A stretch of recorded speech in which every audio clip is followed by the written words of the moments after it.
Is it okay for Christians to pray imprecatory prayers? What is an imprecatory prayer? It's basically a prayer for judgment from God to come to the wicked. David prays many imprecatory prayers in the Psalms, no less than 20. In Psalm 28, David says, "Do not drag me off with the wicked, with the workers of evil, who speak peace with their neighbors, while evil is in their hearts. Give to them according to their work and according to the evil of their deeds. Give to them according to the work of their hands.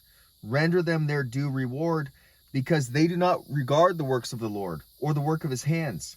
He will tear them down and build them up no more."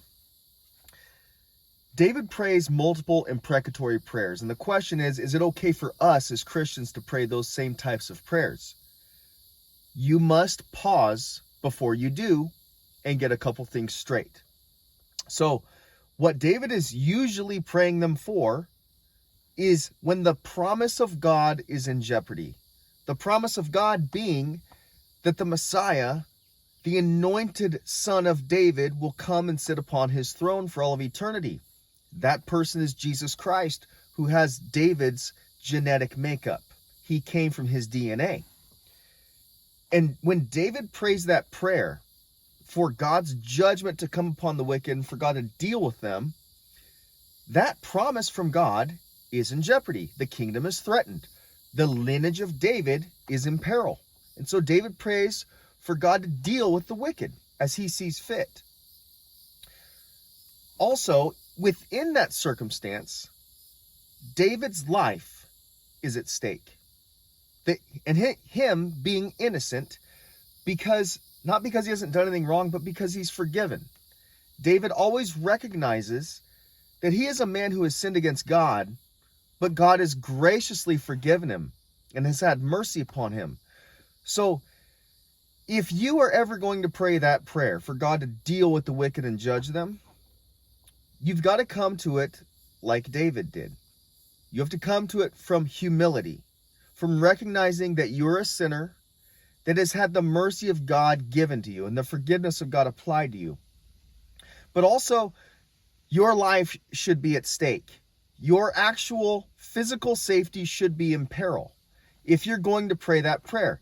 Now, I've personally prayed that prayer before as a Marine in Iraq, and I prayed for God to deal with the wicked and for him to provide us safety and help us to overcome the enemy.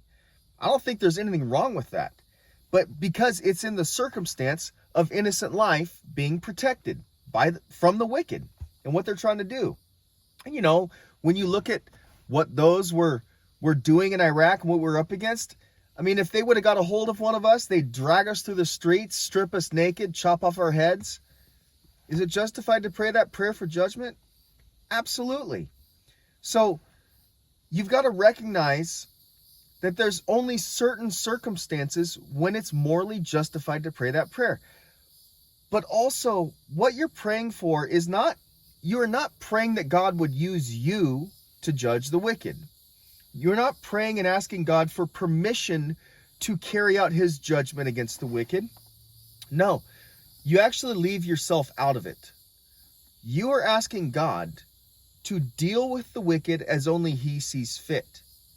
And you've got to be okay with how the Lord chooses to use that.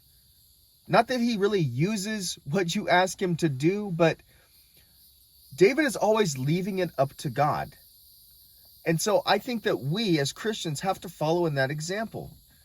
When you want God to deal with someone, you've got to leave it in God's hands. And so it's okay to pray that prayer and you recognize how wicked someone is.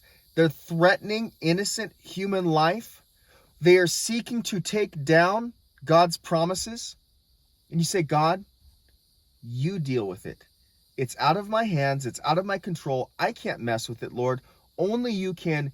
Deal with it as you see fit. If you like this video, hit the like button, subscribe to this channel.